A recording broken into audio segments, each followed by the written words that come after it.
What is the biggest internal block that you've seen in scaling a business? I am going to answer that with a small business in mind, and most of the people who I Mhm. engage with, and most of my own experience is with owners, not Mhm. other leaders inside the organization. So I'm going to Right. specifically think about owners when I say Mhm. this.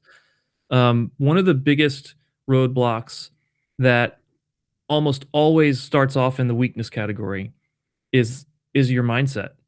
It's the understanding and the belief that you have to run the business and do the business.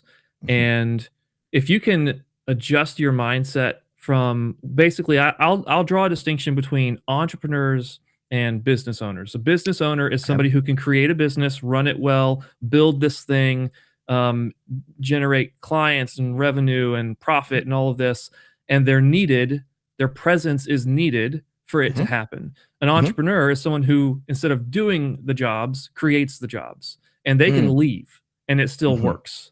And so Mhm. that's kind of it's a little bit of a simplified distinction, but that's how I tend to think about the distinction between a business owner and an entrepreneur.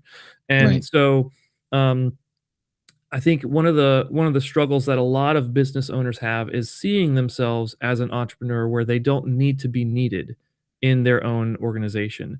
And that is a weakness, I would say. It's a weakness to the individual and their own personal life. It's a weakness to the business and its longevity and the ability for it to be sold or acquired someday without the owner or founders being needed.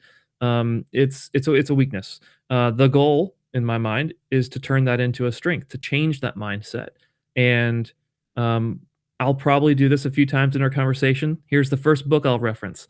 For Okay. me, the big shift was when I was nudged to read the classic Michael Gerber book, The E Myth, Mhm. and he wrote that in the '80s, and it's still a great book, great resource. And in it, he describes the three roles or the three hats that a business owner creates or has rather when they create a business, and it's the technician where you're Mhm. doing the work. It's in the manager managing people and managing processes, and then Mhm. lastly, it's the entrepreneur.